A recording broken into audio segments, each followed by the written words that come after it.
আসসালামু আলাইকুম। দর্শক, খুবই গুরুত্বপূর্ণ একটি বিষয়। হঠাৎ করে কেন যুক্তরাষ্ট্র বা যুক্তরাষ্ট্রের পক্ষ থেকে তারেক রহমানের সঙ্গে বৈঠক অনুষ্ঠিত হলো, কি এমন ঘটতে যাচ্ছে? এবং যে বৈঠকটি শুক্রবার সকালে অনুষ্ঠিত হয়েছে টেলিকনফারেন্সের মাধ্যমে বিএনপি চেয়ারম্যান তারেক রহমানের সঙ্গে, সেখানে ট্রাম্প প্রশাসনের একজন শীর্ষ কর্মকর্তা উপস্থিত ছিলেন, আরো অনেকে উপস্থিত ছিলেন। এবং এই বিষয়টি গণমাধ্যমকে নিশ্চিত করেছেন তারেক রহমানের উপদেষ্টা, পররাষ্ট্র বিষয়ক উপদেষ্টা মিস্টার হুমায়ুন কবির। আলোচনার এজেন্ডার একটি বিষয় তিনি উল্লেখ করেছেন, কিন্তু বিস্তারিত কোনো কথা বলতে তিনি রাজি হননি। কেন তিনি বিস্তারিত কোনো প্রকার কথা বলতে রাজি হননি, সেই বিষয়টি আমাদের কাছে প্রশ্নের জন্ম দিচ্ছে। বিদেশি যে কোনো রাষ্ট্রের কূটনীতিকরা কিংবা শীর্ষ পর্যায়ের কর্মকর্তারা, রাষ্ট্রদূত থেকে শুরু করে আরো অনেকেই বাংলাদেশে যে কোনো রাজনৈতিক দলের প্রধান বা রাজনৈতিক দলের সঙ্গে বৈঠক করতে পারেন, আলোচনা করতে পারেন, সেগুলো রাজনীতি বিষয়ে, কূটনীতি বিষয়ে। আমরা এগুলোতে অভ্যস্ত হয়ে গেছি। যদিও আমরা মুখে বলি, আমাদের রাজনীতিবিদরা বলেন যে দেশের রাজনীতিতে অন্য কোনো রাষ্ট্রের হস্তক্ষেপ কোনোভাবে মেনে নেওয়া যায় না, এগুলো কেবলমাত্র মুখের বলি, আর কিছু নয়। যাই হোক, তারপরেও আমরা এগুলোতে অভ্যস্ত হয়ে গেছি।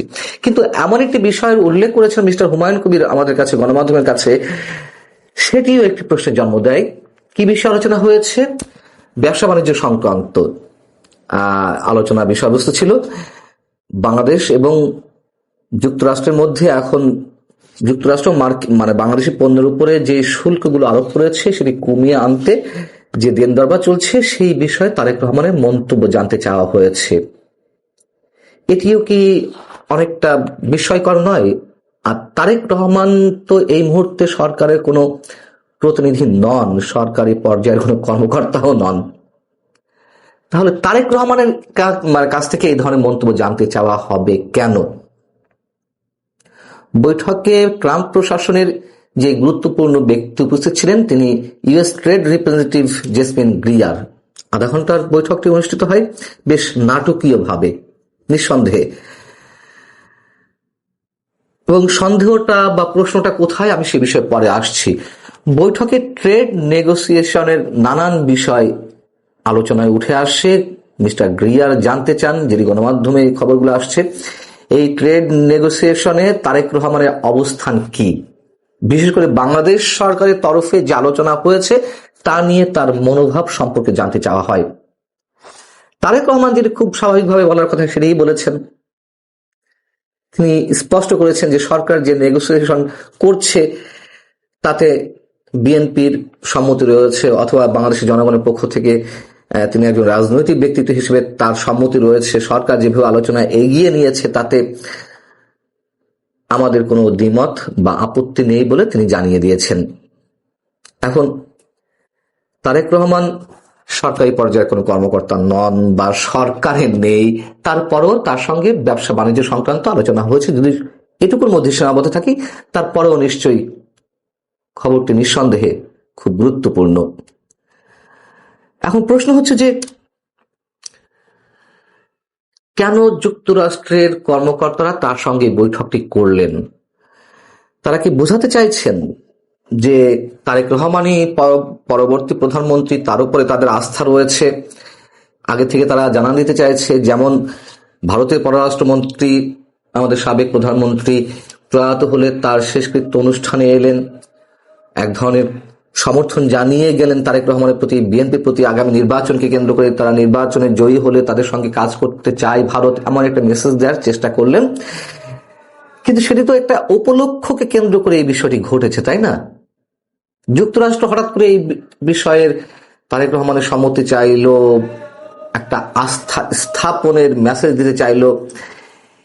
এটি অন্তত আমি খুব সহজভাবে নিতে পারছি না। নিশ্চয়ই এর মধ্যে কোনো কিছু রয়েছে। দেখুন, আগেই বলেছি যে সময়টি এখন অস্থির। ইউনূস সরকারের পক্ষ থেকে তারেক রহমানকে নিরাপত্তা ব্যবস্থার যে প্রোটোকল, সেটি সহ বিভিন্ন ইস্যুতে বিএনপির প্রতি এই মুহূর্তে যে মাত্রাতিরিক্ত সরকারের এক ধরনের ভক্তি বা আন্তরিকতা, সেটি যথেষ্ট প্রশ্নবিদ্ধ বলে আমার কাছে মনে হচ্ছে। তার কারণ একদিকে দেখানোর চেষ্টা যে বিএনপির প্রতি সরকারের কোনো ধরনের শত্রুতামূলক মনোভাব নেই, বরং বিএনপির প্রতি ইউনূস সরকার যথেষ্ট আন্তরিক, যথেষ্ট। কিন্তু এর পিছনের যে খেলাগুলো আমরা দেখছি, যে বিতর্কিত কর্মকাণ্ডগুলো আমাদের সামনে উপস্থিত হচ্ছে সরকারের পক্ষ থেকে, সেই জায়গা থেকে আমাদের অনেকের কাছে মনে হচ্ছে বিএনপি চূড়ান্তভাবে ফাঁদে পড়তে যাচ্ছে নির্বাচনকে কেন্দ্র করে। আর ট্রেড ইস্যুতে যদি উল্লেখ করি, জাতীয় নিরাপত্তা উপদেষ্টা মিস্টার খলিল, তিনি তো যুক্তরাষ্ট্র সফরে ছিলেন এই তো সবে মাত্র। সেখানেও সরকারের পক্ষ থেকে জানানো হয়েছে শুল্ক ইস্যুতে তিনি কথাবার্তা বলেছেন, কিছুটা হলেও কমে আসতে পারে। তো এখানে তারেক রহমানের সম্মতি নেয়া না নেয়ার কি হলো? নানান ধরনের গুঞ্জন তো শোনা যাচ্ছে যে সন্দেহ সৃষ্টি হয়েছে, সংশয় সৃষ্টি হয়েছে নির্বাচন নিয়ে। এখন সাধারণ মানুষ নয়, কেবল দেশের সুবুদ্ধি সম্পন্ন মানুষ, যারা দেশের অর্থনীতি, রাজনীতিতে অনেক গুরুত্ব বহন করেন, তাদের মধ্য থেকেও এই ধরনের প্রশ্ন উঠছে। এবং যে ডিজাইনগুলো কথা বলছিলাম নির্বাচনকে কেন্দ্র করে, যে বিশেষ বিশেষ কোনো মহল থেকে বিশেষ কোনো শক্তিকে ম্যাটিকুলাস ডিজাইনের মাধ্যমে ক্ষমতায় আনা হচ্ছে কিনা, বা আনার চেষ্টা আছে কিনা, অথবা নির্বাচনটি হবে কিনা, সে বিষয়ে নানান ধরনের প্রশ্ন এর মধ্যে উঠেছে।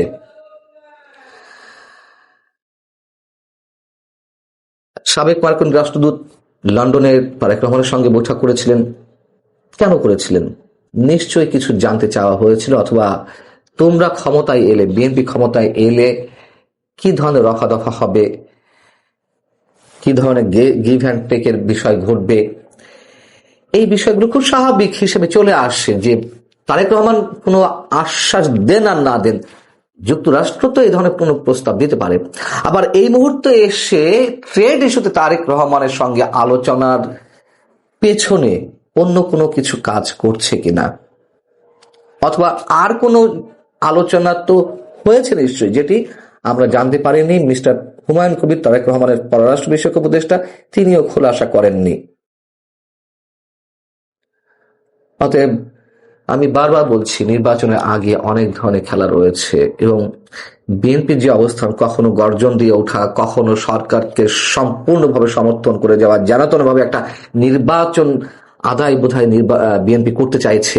কিন্তু সে অবশ্যই নির্বাচন গুরুত্বপূর্ণ, আগে বলেছে, কিন্তু সেই নির্বাচনের মধ্য দিয়ে বিএনপি আসলে রাজনৈতিকভাবে কতটা লাভবান হতে পারবে, অথবা চূড়ান্তভাবে ফাঁদে পড়বে কিনা, সেই বিষয়টি বিএনপি কতটুকু ভাবছে আমরা জানি না। অবশ্যই কেউ হয়তো বলবেন যে এটি বিএনপির বিষয়। না, এটি দেশের 18 কোটি মানুষের ভাগ্য জড়িয়ে রয়েছে বিএনপির সিদ্ধান্তের সঙ্গে।